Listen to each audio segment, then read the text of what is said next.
That's not a good intro at all. Like, hey, like don't. Y'all ever seen Spider-Man? And he puts a hand on the shoulder and he goes, "Sup."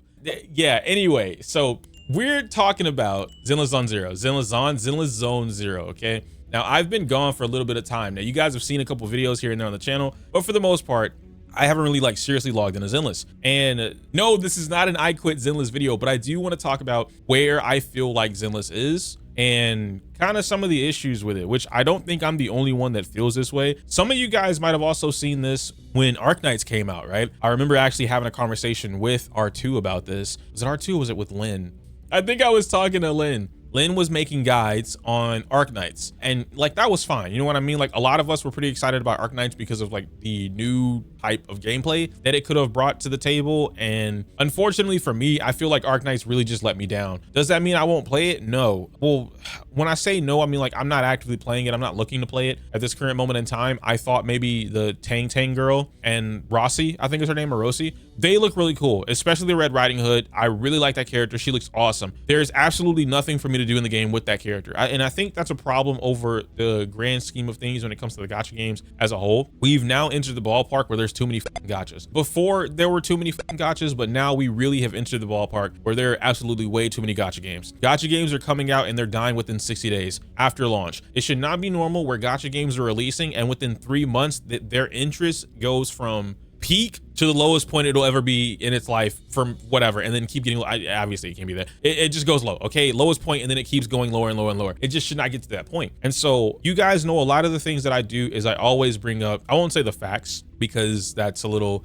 unfair at times, right? It's not 100% absolute. What I do use, however, is I'll use YouTube itself. I use the metrics on YouTube to be able to kind of show you guys what I'm talking about. And so for the most part, a lot of the times when I am looking at something, you guys will always see me talk about how something is doing on YouTube. You'll hear me say why Genshin Impact is #1. And I know a lot of you will say like, Genshin, like there's no way Genshin is beating insert my favorite gacha game here. But unfortunately, it's true. And I say this all the time. I'm more than comfortable having this conversation with any single person in the gacha space that I'm cool with that could refute these points, but nobody can refute these points. Genshin Impact is #1, period. Like there's not a single piece of content, especially on YouTube or TikTok and even Twitch, no content creator, no single piece of content, nothing is beating Genshin. Genshin is at the top, period. You can flip it, twist it, spin it, however you want to, it is at the top. And there are multiple different aspects that you could point at and answer for why insert game here has more views than insert game there. But none of them are beating out Genshin. It is what it is. So let's kind of go into like, where am I with Zenless, right? I think Zenless is at a point where they really need to shake up the game. I know my thumbnail on YouTube says something about like Zenless needs to copy Genshin. I don't mean that in a like, oh yeah, they should copy elements, reactions, whatever. No, what I mean is I really do think Zenless should start trying to hone in more on the parasocial relationship with character to player, finding ways to do that. And same thing with Genshin, giving players something to do in the game that does not revolve around in-game or like gotta collect them all, right? You know, grinding, if you will. Because once you pre-farm for a character, once you grind for the character, the only thing you have to do in Zenless is, you know, the events or whatever's going on. And then you jump into in-game and you struggle or you give up or you clear it one time and then you're gone. And unfortunately, for a game like Zenless, where combat and arcade themes are your big drawing point, you're not doing that. And I'm just gonna show you guys real quick some like super old video. Oh my gosh, you're so loud. Shut up, you AI voice. Thank you. Guys, please stop using AI voices. I promise you, even if you can barely speak English and you're learning English like it's your second, third, fourth, fifth language, please stop using fucking AI voices, dog. Like, just speak. I promise you, it's way more personable. Most of us are adults or reasonable. We're not gonna make fun of you because you can't pronounce archipelago correctly. I probably didn't even pronounce that correctly. No one gives a f.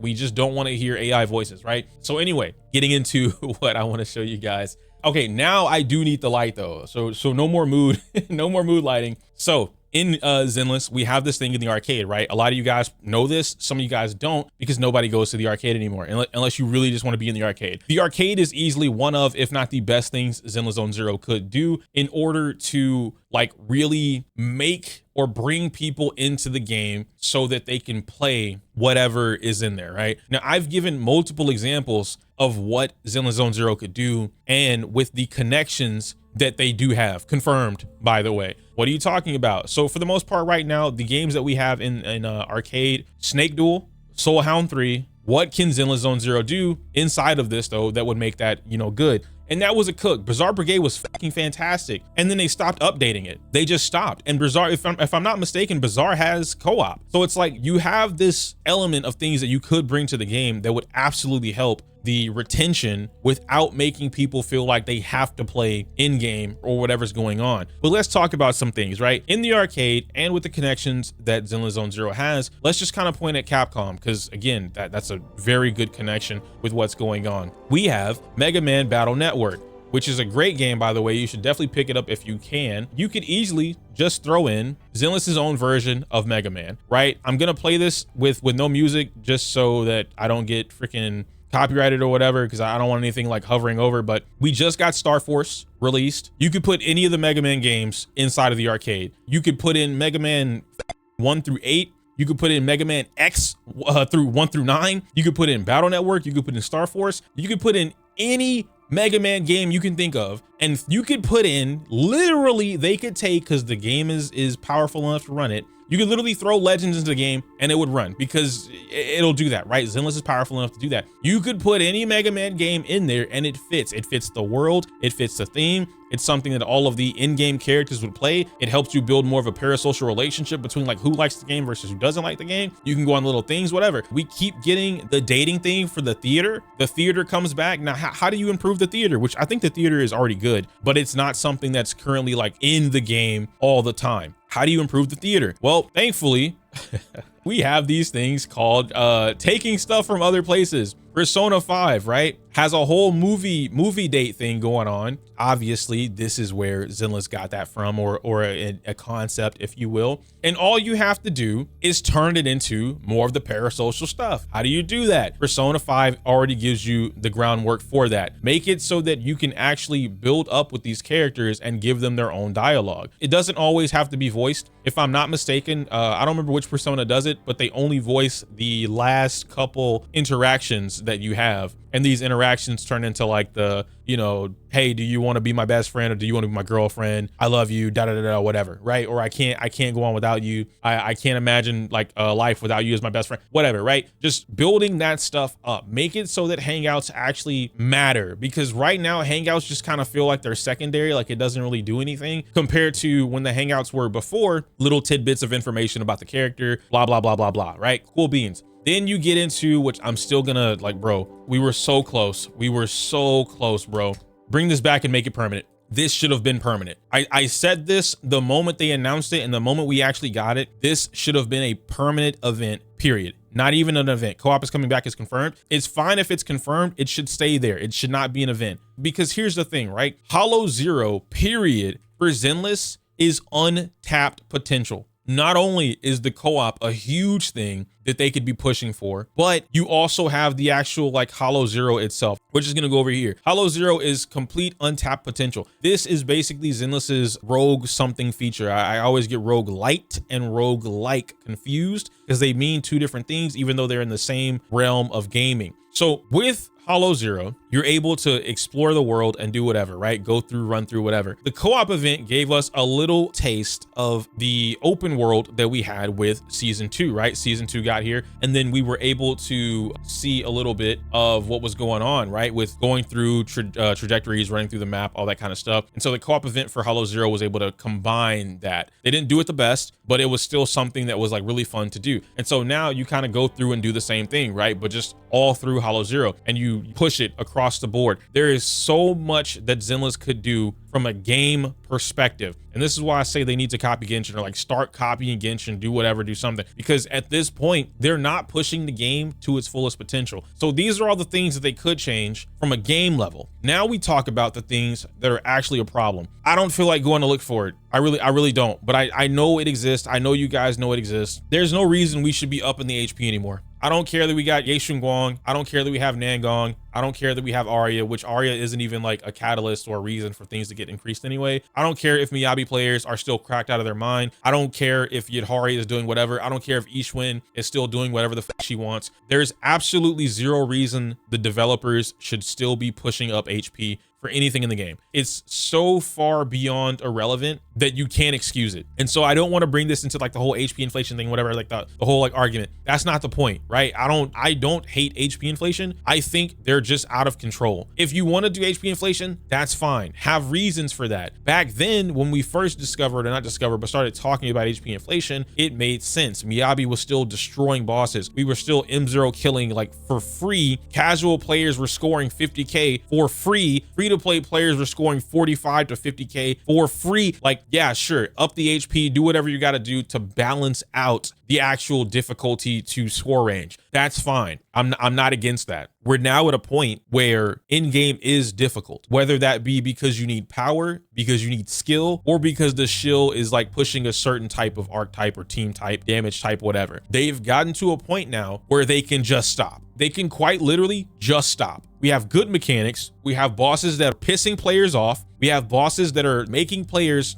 rethink, hey, I can't just mash in the game anymore. Hey, I need to actually learn how to play my team. Oh shit, I'm playing Anomaly. Maybe I should learn why I can't keep freezing back to back to back. Why is my Miyabi not able to do a freeze again? Like the Anomaly bar is stuck. It's forcing players to actually think and learn how to play the game now. The new style of bosses is healthy for the game, despite what people think. Despite what a lot of the players think about the game, the newer bosses are doing more positive than they're doing negative. However, here's the problem. The problem is they just keep upping HP just because. Hey man, we're releasing a new patch. By the way, all the previous bosses, we're just gonna up the HP because we can. Can we get patch notes? Is there a reason? And then mind you, we only know this obviously because of data mines and leaks. That's the only reason we know this. The game doesn't tell it to us. They're not giving us patch notes saying, hey, by the way, we know that we just introduced this new character and then we also gave UCC back into the Deadly Assault. But what we didn't tell you was that we actually upped his HP by 900,000 million. He now has a gazillion billion HP increase on top of whatever he had before. The players don't know that. To them, it just feels like, hey, something's different. And obviously, because most players aren't stupid, they understand that it's HP inflation. Their characters didn't lose power. Patch notes for the game will be fucking fantastic because now you create a healthy communication between developer and player. Something else that the developers stopped doing that I really wish they brought back was the surveys, not just any survey, but the surveys where they were a little bit more communicative and the developer notes going over what the surveys actually like said. Hey, here are the most popular or the most common requests that we got from the surveys, and this is what we're doing to address them. This is how we're responding to these things. Oh, you guys said HP inflation is a problem. We have acknowledged that. We're gonna go through and look at like why we were doing it in the first place, and then we're gonna do some checks and balances. Like doing stuff like that would be so beneficial for the entirety of the game, for the entirety of the creator space, for the community, the player base, everything. Like it's a win across the board. It's a win across the board. So I'm like, this whole thing is problematic simply because no communication, doing shit under the table, i.e. just upping shit just for the fact of doing it. And there's no point in doing it anymore. For what? My final point to that is that it's your fault, not you, the player, right? I know, crazy that I'm not blaming players. It's the developer's fault. When I say it's your fault, I'm literally talking to the developers. You would not feel like you need to increase HP. The problem is that's the only change they're making. They're not making new move sets for bosses. Let's just say that for whatever reason, Guzzlord, okay, which I don't know Guzzlord's real name. You guys know that I just call it Guzzlord because it literally looks like Guzzlord the Pokemon, all right, with the miasma shield, the first one that introduced the miasma shield, Guzzlord. So Guzzlord, let's just say that Guzzlord was a character that they felt like was not a proper boss for players. We feel like Guzzlord is too weak. He's a pushover. You can just smoke him, no problem. The best way or the proper way for you to address that as a developer is not to increase the HP. The proper way is for you to give him a whole different moveset, change his moveset, change his patterns, disrupt his code, do something that changes the way Guzzlord behaves. Didn't Sanguini Sweeper get a different shield? It did. Yeah, it got a different version of miasma, which I don't hate the shield, but again, it's such a cop-out of a mechanic. It's a complete cop out of a mechanic. Hey, well, we know you guys don't like miasma shield, so we gave you miasma shield in a different area, but it's not miasma shield. What are we doing? It doesn't make sense. Thank you for bringing up Monster Hunter, Granite, because I was literally about to bring that up, right? The way Monster Hunter does this is they do things in tiers. And the game early on, for those of you guys that don't know, because we just haven't had the bosses, early on in Zenless, we had tiers of enemies. If you go, and in fact, you can actually see this. If you go inside the enemy database, you can see the different tiers of enemies, and the punchy guys are the ones that I'm gonna use. So there's little punchy guys, which we'll call the mobs, okay? They have the weapons. They do different things. Some shock you, some rush you, some try and trip you up, some have guns. Then you have the bigger version of the punchy guy. He's like an elite, right? But he's not, he's just medium. He just fights you like normal. Then you have the punchy guy who's doing all the jumps and uppercuts and dash can't, okay? And then you have different variations of super punchy guy. The dude with the jacked up electro arm, you know what I mean? The super punchy guy, the other punchy guy. They create different tiers. Monster Hunter does this very well. You take a Rathalos, then after Rathalos, guess what? You get Azure Rathalos, which is just blue, but he's more aggressive. Azure Rathalos doesn't use his tail as much. Azure Rathalos wants to claw the fuck out of you and bite you a lot more, right? Then you get Silver Rathalos. Okay, what does Silver Rathalos do? I'm just trying to kill you. However I need to get a hold of you, I'm just trying to kill you. That's it. And then I think it's Dread King, right? You get Dread King Rathalos after that, and you're just dead. There are tiers to the monsters. Each one of the monsters have different behavioral patterns, and then each one of those have different weaknesses. And we're getting that in Zenless. We're getting different versions of the same species. There's only so many punchy guys that you're gonna have, and then even though this punchy guy is from the same group as the other punchy guy, and they share the same weaknesses, it's a completely different punchy guy. Why is this one different? Oh, well, check this out. This one punches with his left arm instead of his right arm. Ooh, it's the same shit, bro. So like, and mind you, let's go back to the beginning. Zenless has confirmed connects with Capcom. They have the resources, they have the tools. They can literally call, yo, hey, Capcom, how did you make Dread King Rathalos and Silver Rathalos feel entirely like two entirely different beasts? What did you do to give the players a challenge while also making it feel rewarding? This is what we did. This is how we did it. This is how long it took. Here's materials for you to be able to use and copy. And you might sit there and like ask yourself, how do you know that they have, right? Like, EO, how do you know that they have these connects, that they have these resources? Me being an avid Monster Hunter fan, multiple other Zenless players being avid Monster Hunter fans. There are Monster Hunter animations inside of Zenless Zone Zero. Just like I call out the fighting game shit, right? Why does EO like Seth so much? Why is EO known as the Seth guy? Even though like I'm not the one that I guess I'm the creator that put Seth on the map, but like I learned Seth from Nyx. Nyx is the Seth guy, okay? Seth has a charge blade. Caesar has a sword and shield. She has sword and shield basic animations. She doesn't play like a sword and shield, but you know what she does have? You know that fucking roll? If you guys have ever like double dashed with Caesar and she does that roll and she like picks herself up, go look up Monster Hunter Sword and Shield. That's the exact same fucking animation. They roll the exact same. Get Hari with the hammer, her doing the charge, and she literally ching, ching, ching, ching, ching, and she runs around charging it. It's the same fucking animation from Monster Hunter. They have the animations, they have the assets. They're calling up Capcom. How do you do this? Boom, here we go. And they did it. So it's not like it doesn't exist. It's not like they don't have it. They're, for whatever reason, not using it. And so on paper, not on paper, on one hand, I get it. From like, I guess the big ups, the Hoyo, right? From the Hoyo perspective, they're all about money. Give us the money, money, money, money. I guess I get that. From the other perspective, the developers and their vision that they told us at the beginning of Zenless's journey, right? The launch, I don't get it.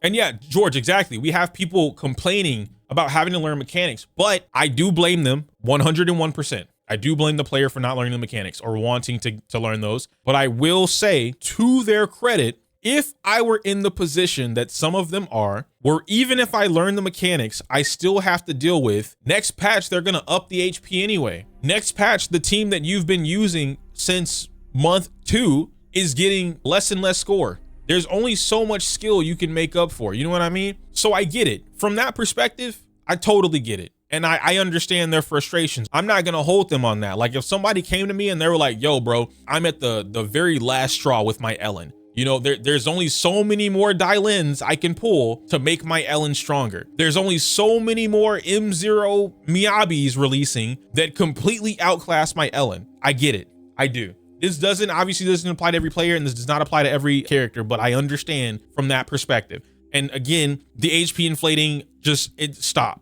There's no reason for it anymore. Literally just change the mechanics. not the game mechanics of Zenless. Change the behavior patterns of the monsters. If you really want to work on challenges, do that. And I say that because we have the proof. We've already seen that. I haven't done the guide that I did for Vesper. I know a lot of you guys kind of wanted to see that guide, but I just haven't done it for the new guy because I kind of just don't want to. Look, and there's one right here from, I don't know how to pronounce his name. I apologize in advance, but I'm just kind of gonna like mess up your attention just for a little bit, I'll let it play in the background. Why I say that is because Sweeper isn't a bad boss. The fucking shield is stupid. I agree with that, but Sweeper as a boss isn't bad. And what's actually funny about Sweeper is out of the newer bosses, Sweeper is probably one of the easiest bosses to deal with. He gives you all of the parries. He gives you all of the dodges. The game tells you what to do. Same thing with Vesper. You get different rewards for doing different things, and you get punished for not doing some things, right? It's a trade-off. If I dodge instead of parry, what do I gain from that? Well, I gain the opportunity to do damage. I avoid his attack, but I don't get to build up the days, or I don't get to take away the anomaly or the anomaly meter as much as I can. And this is where your, opportunity costs come into play, the risk reward. If I know that I'm getting ready to do like my Miyabi, right? My EBA or something like that, and I can one tap the rest of his anomaly shield versus me going for the parry, and the follow-up attacks will give me more damage, I can go for that move. That's why things like this exist. I love that. Literally me like barely watching the guy just off the peripherals.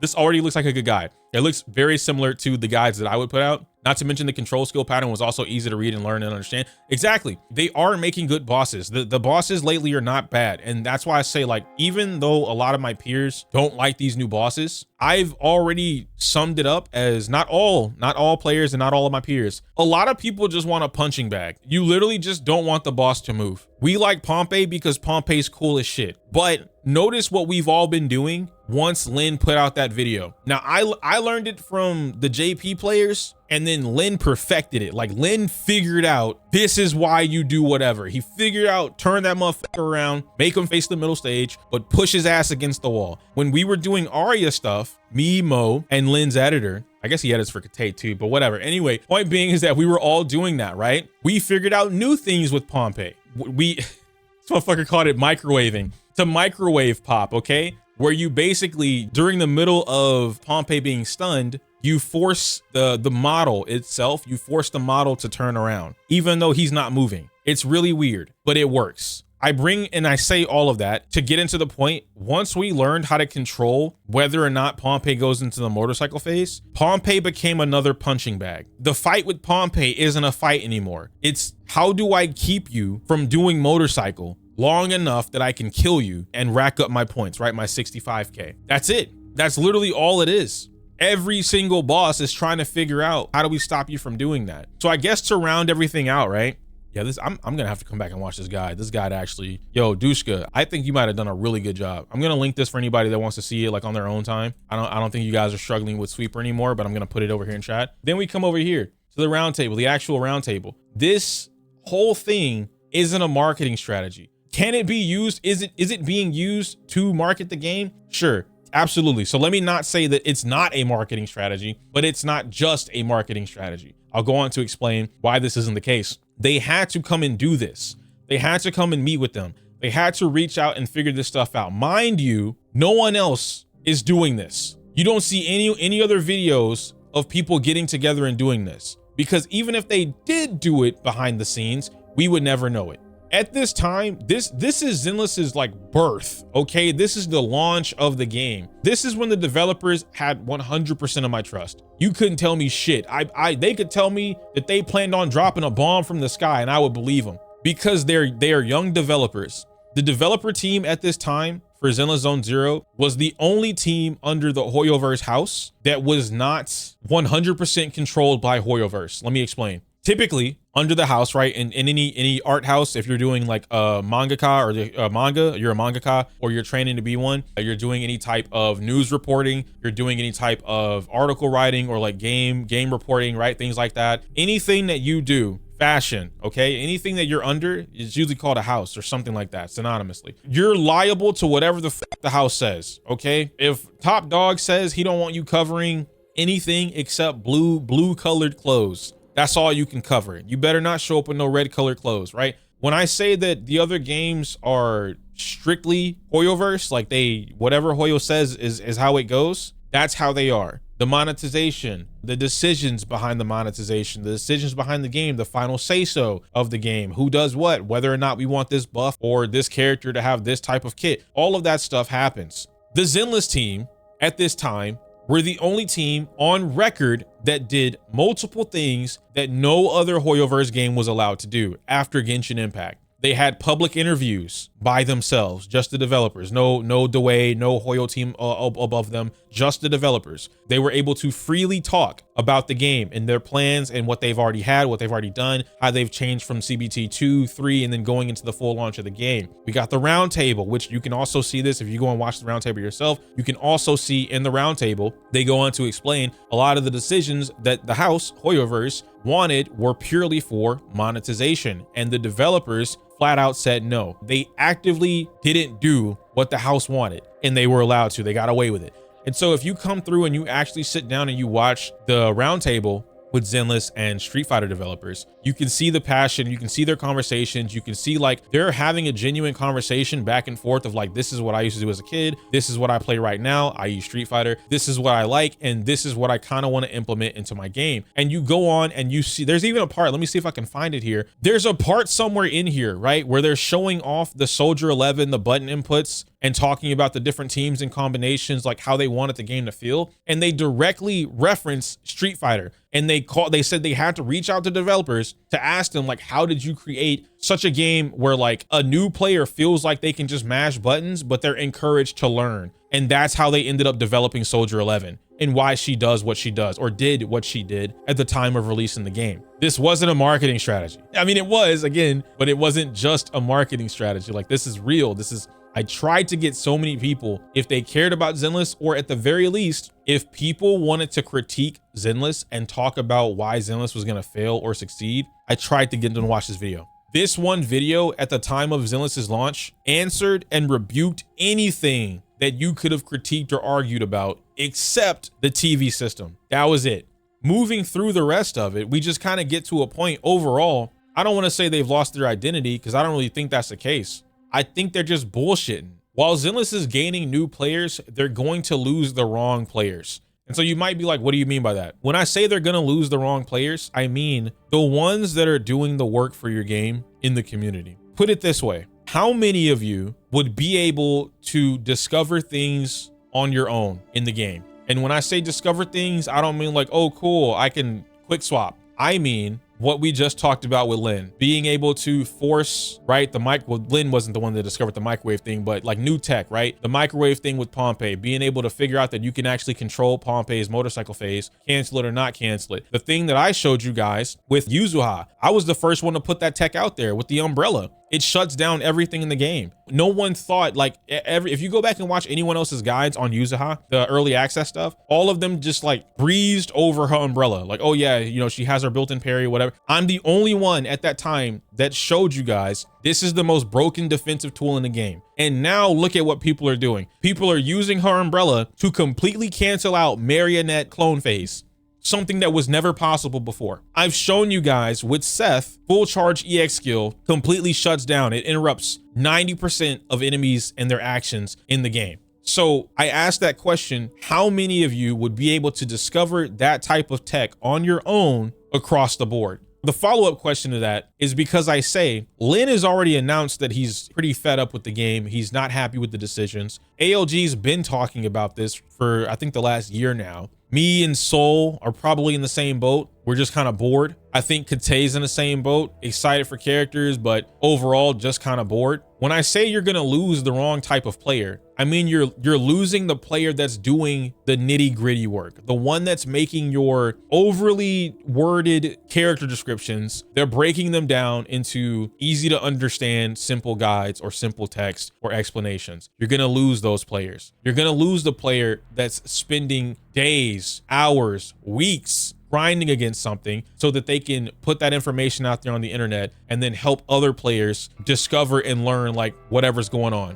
If you lose those players, but you gain new players, on paper, again, the house, Hoyoverse, I like to assume that they would think this is a win. Awesome. Like we lost, you know, players, but we've gained players, because Hoyo's not counting what player or type of player they lost. Zenless is a category. That's what I was going to end off on with the Genshin stuff. Zenless as a category, right? We go over into Zenless Zone Zero and we look at the category on YouTube. We look at Zenless Zone Zero and we look at the viewership within Zenless Zone Zero as a whole. Let's go over same thing that I've shown you guys how to do. Recently uploaded. You look at the recently uploaded views. Sissia right now, Sissia is doing dog shit. She is doing horrible in terms of viewership. This is Zenless's fault. I'll explain that in a whole different like segment. TLDR, they really just cucked this character. I don't know why, but they did. So she is just not performing great at all. 20 hours ago, Jay Stern, less than 10,000 views, but because of the way YouTube works, this is actually probably sitting around like 10,000 views, right? A little over 10,000 views. Sissia guide. The character early release just came out. Boom, 10,000 views tops. Is that actually Bernice? Okay, it's cosplay. I thought it was like the voice actor, whatever. Anyway, 1,000 views, which is kind of nice, whatever. Phantom, 13 hours ago, right? Just uploaded this, 2,000 views. Again, 2 days ago, 7,000 views. I skipped over mine, by the way, which was up here somewhere, but I skipped it simply because like anomaly, outlier, I'm kind of doing a certain thing, so it is what it is. Anyway, Hako, 2 days ago, Sissia Impressions, 3,000 views. Canna, 7 days ago, don't miss out, the best investment guide to Zenless Zone Zero, 13,000 views, and this one's important. ALG, the new worst deadly assault boss, 15,000 views. This one's also important. I'll talk about both of those videos and why they're important. I went on a training arc, 6,000 views 1 day ago, right? And we go down and down and down and down and down and down and down and down. All of this is important because this is telling us our low, this is telling us our average, and this is telling us our high. The highest viewership on average for Zenless Zone Zero, and when I say average, you take average content creators, the average type of content, so on and so forth, right? The average viewership is always less than 10K. Now, because of the way numbers work, you're probably going to average this out and it's probably going to equal 10K or 12K, whatever. Mostly being because of content creators like ALG, content creators like Kate. Sometimes myself, my videos do not bang like that. But sometimes, right, if I have a really good month, sometimes I can include myself in that. But mostly for the most part, right, that is what's going on here. And you kind of just go down the list. Let's go back up here real quick and talk about this. Don't miss out. The best investment guide to Zenless Zone Zero in 2026. Why is a video like this important? Because this is helping the newer players. Remember what I said earlier, when newer players were jumping into the game and you're probably gaining new players, awesome, but you're going to lose a certain type of player. Not awesome, not good. This is who that video is helping out. What this video doesn't do though, is this video is not turning the new player into the old type of player that the community is losing. Why is this one important? The new worst daily assault boss. No shade to ALG, no shot to ALG whatsoever, but I'm strictly going off of YouTube and like how YouTube perceives these things as well as a community. Why is this video or these type of videos important? And it's not just his. I think I saw one from Flossin earlier. Yeah, I'm genuinely concerned about Sissia and Zenless Zone Zero, even though these are strong critique videos and they're very good to have strong critique videos and like healthy discussions and whatnot. When the majority of the videos that get views, keep that in mind, the majority of the videos that get views in the category are some type of critique or constructive criticism, or sometimes we're just bitching. This turns into the majority of content that is being consumed and pushed and recommended on the YouTube platform. So again, why is a video like this important? Because the new player who sees this video and they're coming into the game, they're going to be recommended these videos more. The new player is going to see more of ALG's videos, more of the Flossin style videos, right? All of these other videos more than they see Don't Miss Out, the best investment guide, whatever. They're going to see that more than Sissia Impressions after testing. They're going to see that more than the Miyabi run. It is what it is. This is why I say the things that I do about gacha games and like why certain games, Zenless, Wuthering, Star Rail, are in the slumps that they're in.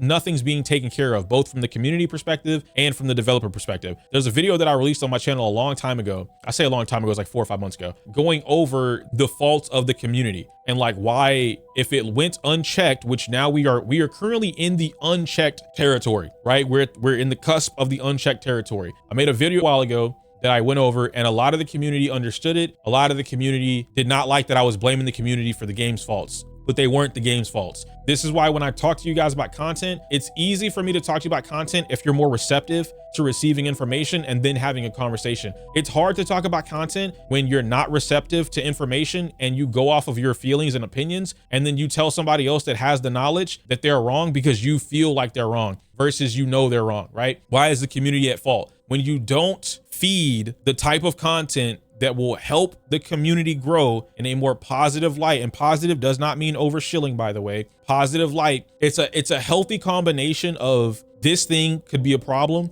this thing is a problem, but here's how to fix it. This thing is a problem. There is no fix. We should bug the developers. And I'm having a great time, or this is really cool. You guys should check this out. This story was really awesome. I really love this moment, this character's, right? All of these things. When you have a healthy combination of all that, that is when you're at the peak. Again, I'll mention Genshin. Genshin has all these things. That is why it's at the top. Rounding up the Zenless category with whatever's going on, right? All that shit. That is how we get to the point that we're at now. And so the way to fix it, of course, is still the community. For the most part, I geared this video towards Zenless as a whole because the developers are mostly the ones who could change a lot of this. Not so much the YouTube community. That's a whole different thing. The developers can change the game and how people feel about the game. I say that to explain why Zenless is in the state that it's in. The community, the game, why the creators, like some of your favorite creators have not uploaded Zenless consistently in weeks, some months. We've taken month-long breaks. Some have just gone ghost. Some have jumped over into other games. And that's because the combination of the developers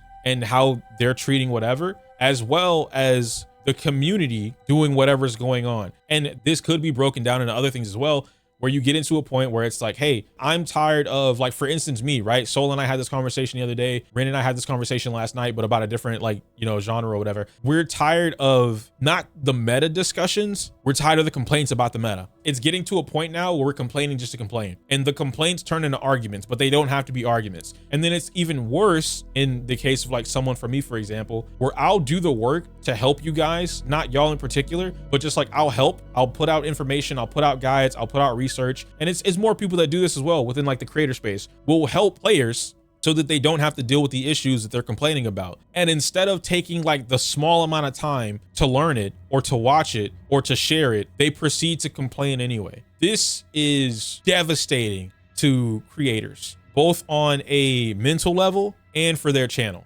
When a creator takes time to do those kind of things and then it's not received well by the community, that tells the creator, don't make more content. Don't do more of this. That tells YouTube to tell the creator, don't do more of this. What do you mean by that, right? We come over into here. I'm trying to find one that the pulling video for Genshin, right? I pulled Skirk and Escoffier, whatever. YouTube is telling me, don't make another one. My YouTube literally says, don't make another one.